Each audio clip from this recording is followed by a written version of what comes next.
ये स्टोरी है एक रोबोट की जो शायद हर लड़की का परफेक्ट बॉयफ्रेंड बन सकता है क्योंकि इसके अंदर सारे ग्रीन फ्लैग्स हैं। तो जानते हैं कि रोबोट कौन है और आप बताइए कि आपके हिसाब से परफेक्ट है कि नहीं। ये स्टोरी स्टार्ट होती है एक डिस्टोपियन फ्यूचर में जहां पर अर्थ पूरी तरह से ट्रैश हो चुकी है और अब इंसान धरती पे नहीं रहते हैं। यहाँ पर चारों तरफ सिर्फ ट्रैश ही ट्रैश है और उस ट्रैश को सही करने के लिए रोबोट्स जो लगभग फेल हो चुके हैं इस ट्रैश को कलेक्ट करने के लिए, बट फिर भी हमको एक रोबोट नजर आता है जो ट्रैश को कलेक्ट करके कंप्रेस करने लग रहा था और इस कंपनी का नाम था वॉल-ई जिन रोबोट्स को बनाती है। वहीं हम देखते हैं ह्यूमंस ट्रैश से बचने के लिए 5 साल की स्पेस क्रूज पे जा चुके थे, बट यहाँ लगता है 5 साल से ज्यादा ही हो चुके हैं क्योंकि लंबे टाइम से यहाँ पर कोई ह्यूमन नहीं है और रोबोट्स भी क्लीन कर करके टूट के मर गए हैं। बट ये रोबोट वॉल-ई अपना काम करने के बाद सीधा अपने घर में जाता है जो बड़ा से कंटेनर था, वहां पर म्यूजिक बजाता है और अपने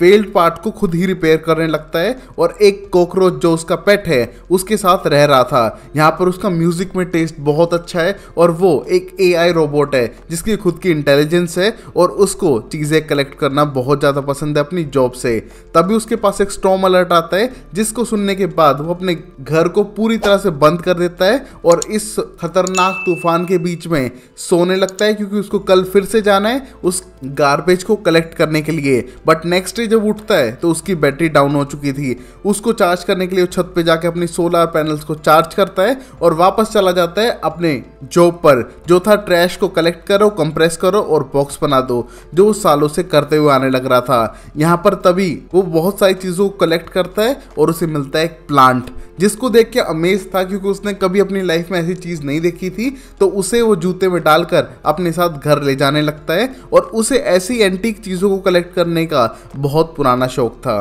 और अब घर पहुंचते वो देख पाता है एक रेड लेजर को जो उसे डिस्ट्रैक्ट करती है और इतना डिस्ट्रैक्शन से ही वो उसके पीछे पीछे भागने लगता है। बट पता चलता है ये तो एक रॉकेट है जो उसके घर के पास ही लैंड हुई है और उसको अपनी जान बचाने के लिए जमीन में छुपना पड़ता है। यहाँ पर एक ओवल शेप का रोबोट लैंड करने के बाद पूरे प्लेस को स्कैन करने लगता है और उस रोबोट को देखते ही वॉली के दिल में कुछ होने लगा था। उसने पहली बार किसी को देखा था जो इतना ब्यूटीफुल है और यहाँ पर वो उससे कांटेक्ट बनाना ही चाहता है, बट देख पाता है कि ओवल रोबोट बहुत ज्यादा खतरनाक है जो बहुत तेजी से शूट करती है उसके तरफ आती किसी भी चीज को और यहाँ तक कि उसके कॉकरोच को भी मारने की कोशिश करती है। बट कॉकरोच भाई ढीठ था, वो बच गया और वो उसके साथ ही खेलने लगा। यहाँ पर वॉली उसके पीछे पीछे हर जगह जा रहा है, उसे नोटिस कर पा रहा है बट उसकी हिम्मत नहीं है कि वो उसके सामने भी आ जाए। यहाँ पर छुप छुप के उसको देख रहा था बट कुछ टाइम बाद पकड़ा जाता है जहां पर उसकी जान बाल बाल बचती है।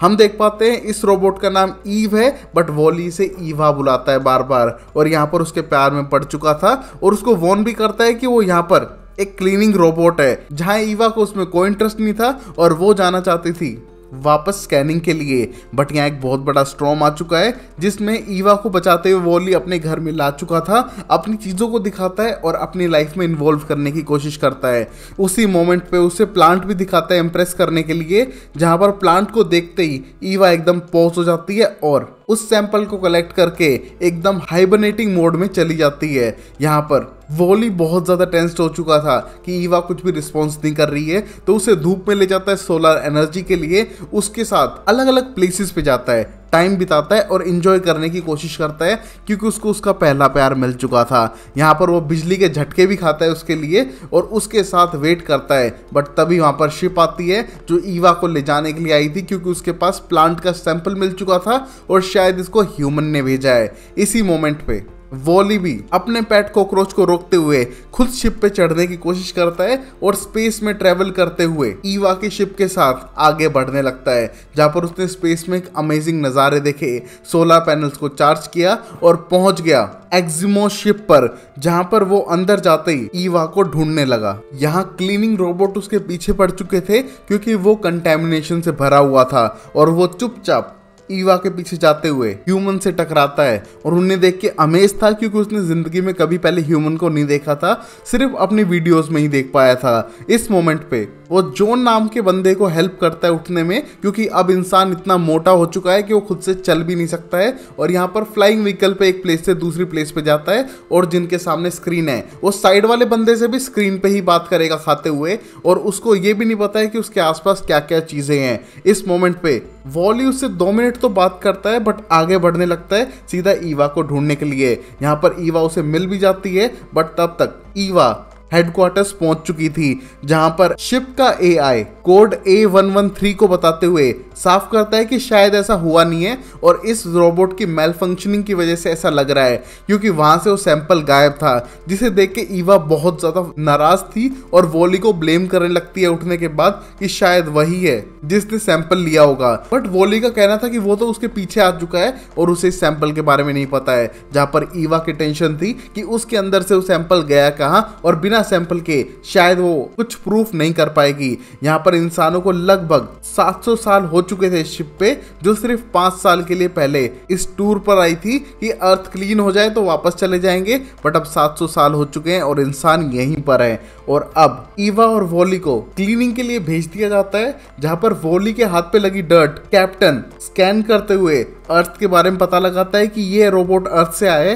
अर्थ क्या है, कैसे स्टार्ट हुई और उसके अंदर के कल्चर्स क्या थे। और ये सब देख के कैप्टन अमेज था, क्योंकि इतनी सारी जनरेशन में वो कहीं ना कहीं अर्थ को भूल चुके थे। और तभी वॉली को देखते हैं जो सिर्फ ईवा के लिए यहाँ पर आ चुका है, बट ईवा उससे नाराज है। यहाँ पर वॉली ईवा की जान बचाने के लिए मेल फंक्शनिंग रोबोट को रिलीज कर देता है और ईवा के साथ भागने लगता है, जहां पर वो क्रिमिनल बन चुके थे पूरी शिप में। और ईवा को लगता है कि वापस वॉली को अर्थ पे भेज देना चाहिए। यहाँ पर वो शिप को रेडी भी करती है, बट तभी उसी कैप्सूल के पास आता है Go4, जिससे ईवा छुपती है और देख पाती है कि Go4 के पास वही प्लांट है जो वो लेकर आई थी। यहाँ पर Go4 उस प्लांट को उस कैप्सूल के अंदर डाल के उसे सेल्फ डिस्ट्रक्ट के लिए भेज देता है। ये देखकर वॉली जल्दी से उसमें कूदता है उस प्लांट को बचाने के लिए, बट तभी ईवा समझ चुकी थी सेल्फ डिस्ट्रक्ट के बारे में और वापस स्पेस में भागती है वॉली की जान बचाने के लिए। बट वॉली यहाँ पर बच चुका है, जिसने अपने अंदर प्लांट को रख लिया था और अब एक फायर एक्सटिंग्विशर की हेल्प से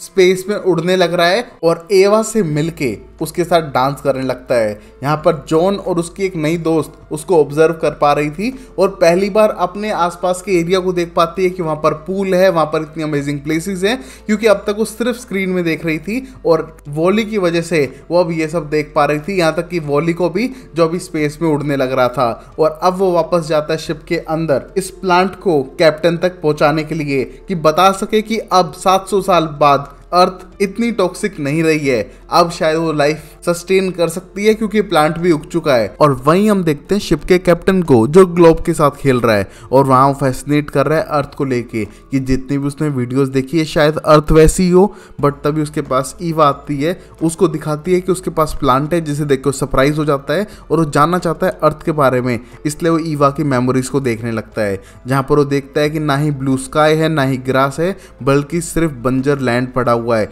और ये देख के एकदम सरप्राइज था कि वो सारी वीडियो में हरी घास, खुला आसमान, वो सब कहाँ है। शायद वो टाइम के साथ चेंज हो गया और शायद ये प्लांट भी मुश्किल से सरवाइव कर पा रहा है। उसे शायद उसकी ज़रूरत है कि वो उसे पानी दे और उसका ख्याल रखे, तो उन्हें सेव करने के लिए अर्थ को अर्थ पे जाना ही होगा। यहाँ पर वो प्लान बनाता है और ईवा की मेमोरीज को रन करने देता है, जहाँ पर ईवा खुद की मेमोरीज देखती है हाइबरनेशन मोड वाली, जहाँ पर वॉली उसके साथ था, उसकी केयर कर रहा था, उसे बचा रहा था और उसके साथ अच्छे से टाइम बिता रहा था, जिसको देख के ईवा को भी वॉली बहुत ज़्यादा पसंद आने लगता है। यहाँ पर उन दोनों के बीच की करीबियाँ बढ़ती जा रही थी, बट तभी हम देखते हैं वॉली को, जो ईवा से दूर रह ही नहीं सकता है, और वो वेस्ट टनल में से सीधा ऊपर की तरफ बढ़ते हुए अपनी जान पे खेलते हुए पहुंचने लगता है सीधा कैप्टन के रूम तक। और वहीं ऑटो पायलट को पता चल चुका था कि प्लांट पहुंच चुका है, तो वो उसे रोकता है उस प्लांट को ले जाने से और उसको खराब करने की कोशिश करता है। बट तभी as a captain autopilot को ऑर्डर करता है बताने के लिए A113 मैसेज क्या है, जहां पर पता चलता है कि 400 साल का प्लान था ही नहीं, सिर्फ 5 साल का प्लान था एक्सियोम शिप के लिए, बट अर्थ पे हालत खराब होती गई। यहाँ पर वो मैसेज देख पाता है कि किस तरह अमेरिका के प्रेसिडेंट 5 साल के प्लान को लाइफ टाइम बनाते हुए अर्थ पे लौटने के लिए मना करते हैं और ऑटो पायलट को सेट करते हैं कि अर्थ पे ना भेजे। बट अब 700 साल हो चुके हैं, तो अब पायलट को लगता है कि ऑटो पायलट को उसे नहीं रोकना चाहिए, शायद अर्थ पे चीजें चेंज हो गई हो और अब उन्हें अर्थ की तरफ जाना चाहिए। यहाँ पर वो अपने ऑटो पायलट से लड़ने लगता है, बट ऑटो पायलट वॉली के सर्किट बोर्ड को खराब करते हुए ईवा को शट डाउन करता है और सीधा कैप्टन को पटक देता है उसके रूम में और उसे बंद कर देता है। यहाँ पर वो नहीं चाहता है कि अर्थ पे वापस लौटे इंसान। जहाँ वॉली ने अपने अंदर छुपा लिया था उस प्लांट को, बट वो सब गार्बेज एरिया की तरफ जाने लग रहे थे। यहाँ पर अपनी लास्ट स्ट्रेंथ को यूज करते हुए रिबूट करती है और ईवा जगने के बाद वॉली और अपनी जान बचाती है। यहाँ पर क्लीनिंग रोबोट जो वॉली का सबसे बड़ा दुश्मन था, वो अब उससे दोस्ती कर लेता है जिसका नाम मो था, और उसके साथ मिलकर प्लान बनाते हैं इस पूरी शिप को अर्थ के पास भेजने का। यहाँ पर कैप्टन भी अपना पूरा ट्राई करता है ऑटो पायलट को फेक करने का एक होलोग्राम से कि प्लांट उसके पास है, और उसको लड़ते हुए मैसेज पास करता है वॉली से और पूरे शिप से कि किस तरह ऑटो पायलट ने हाईजैक कर लिया पूरे सिस्टम को और अर्थ की तरफ जाने के लिए उन्हें प्लांट वाले सेक्शन में प्लांट को रखना होगा जिससे कि शिप वापस अर्थ की तरफ जा सके। यहाँ पर इसके लिए वॉली हेल्प लेता है सारे मेल फंक्शनिंग रोबोट की जो उसको फॉलो करते हुए उसके पीछे जा रहे थे, और सारे कोप और गार्ड रोबोट्स उन्हें रोकने की कोशिश कर रहे हैं, बट वो कामयाब नहीं होते हैं। यहाँ पर वो पहुंचने ही वाले थे, बट ऑटो पायलट इंसानों की परवाह करे बगैर पूरी शिप को मोड़ने लगता है, जिससे सब इंसानों की जान खतरे में पड़ती है। बट ऑटो पायलट अर्थ पे नहीं जाने देगा इंसानों को। बट वहीं वॉली अपने आप को सेक्रीफाइस करते हुए प्लांट को प्लेस करता है और पूरे मोड को एक्टिवेट करता है जो अर्थ की तरफ जाने वाला था, और जैसे ही वो स्पेस ट्रेवल करते हैं झटकों में अर्थ तक पहुंच जाते हैं। बट इस पूरी प्रोसेस में वॉली पूरी तरह से डैमेज हो चुका था, बट ईवा अर्थ पे पहुंचते ही उसे सीधा उसके सेक्शन में ले जाके रिप्लेस करने की कोशिश करती है और पूरे एक नए वॉली को खड़ा कर देती है पार्ट्स को रिप्लेस करके। बट ये वॉली उसके साथ बिल्कुल भी इंटरेक्ट ना करते हुए सिर्फ कंप्रेस करने लगता है कचरे को जैसे कि वो एक आम रोबोट हो। बट तभी ईवा इमोशनल होते हुए उसको टच करती है और एक स्पार्क से उसकी सारी मेमोरीज वापस आती हैं और उसको याद आता है ईवा जो उसके हाथ में हाथ डाले हुए थी, और यही उसका ड्रीम था, एक परफेक्ट रोबोट जो वॉली और उसको मिल चुकी थी उसकी ईवा, और अब वो उसके साथ खुश है। यहाँ पर इंसान धरती पे आ चुके हैं, प्लांट्स को सीड करते हैं और अपनी ह्यूमैनिटी का फ्यूचर लिखना स्टार्ट करते हैं, जो अर्थ पे आ चुके हैं, जो परफेक्ट तो नहीं है बट एक नई स्टार्टिंग के लिए बहुत सही है। यहीं पर मूवी खत्म होती है और गाइस आपको परफेक्ट रोबोट मिल गया होगा वॉली, जो एक परफेक्ट हस्बैंड और बॉयफ्रेंड मटेरियल है। और वहीं एक नोटिस, क्या सब्सक्राइब कर दो, 20,000 होने वाले हैं, अगर आप कर दोगे तो मेरे को बहुत सपोर्ट होगा। तब तक के लिए वीडियो को लाइक करो, चैनल को सब्सक्राइब करो, देखते रहो show time explainer amazing series के लिए।